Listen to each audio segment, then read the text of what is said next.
Eenyu dhimmi koo si malee eenyu laallata. Eenyu dhimmi koo si malee eenyu laallata. Eenyu dhimmi koo si malee eenyu laallata. Eenyu dhimmi koo si malee eenyu laallata. Eenyu dhimmi koo si malee eenyu laallata. Eenyu dhimmi koo si malee eenyu laallata. Bulchaan koo sidaa kanaaf waa'ee koo sirratti hangata. Abbaan koo sidaa kanaaf dhimma koo sirratti hangata. Firri koo sidaa kanaaf waa'ee koo sirratti hangata. Qonnaa deebisee gaafii mana koo siin ilaallata. Siin ilaallata dhimmi koo siin ilaallata. Siin ilaallata waa'een koo siin ilaallata. Siin ilaallata dhimmi koo siin ilaallata. Siin ilaallata dhimmi koo siin ilaallata.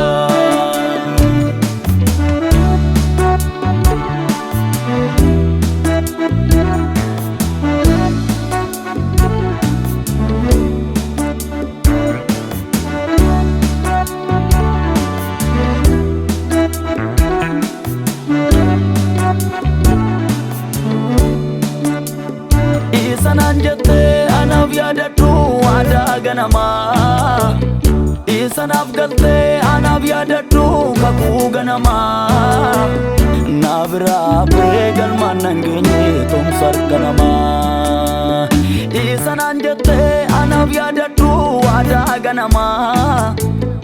Isanaaf galte anaaf yaadadhu kakuu ganamaa.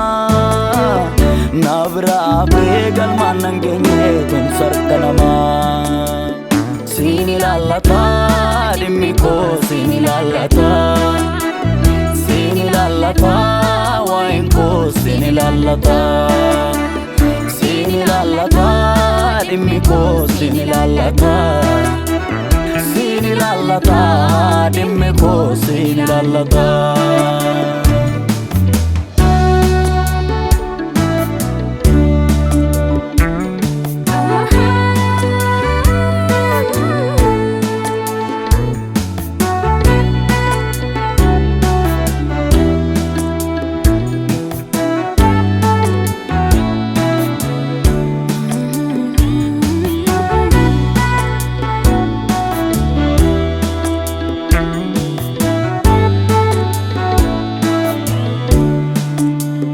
Gara kee ilaalaan fuulli koo ni faa. Gara kee ilaalaan fuulli koo ni faa. Furi lubbuu koo, furi dhimma koo si biraa dhufaa. Gara kee ilaalaan fuulli koo ni faa.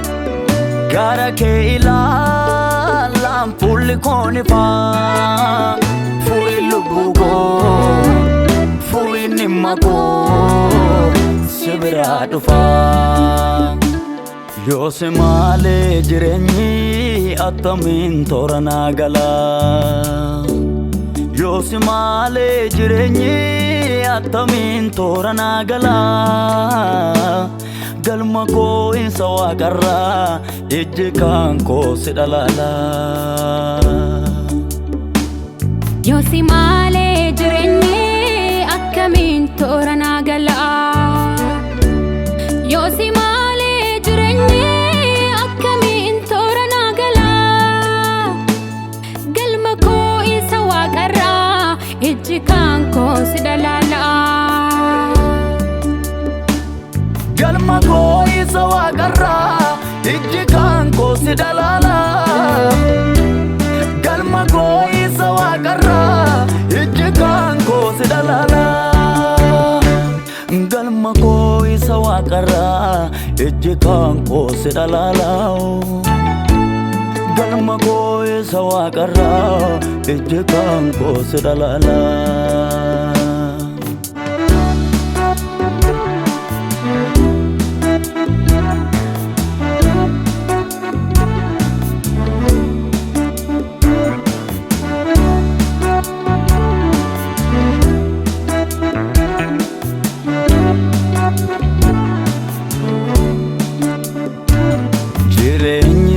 wajjin namatti mijata jireenyi si wajjin namatti mijata namni harka keerraa dhugee attamiin sormaa dheebota jireenyi si wajjin namatti mijata jireenyi si wajjin namatti mijata namni harka keerraa dhugee attamiin sormaa dheebota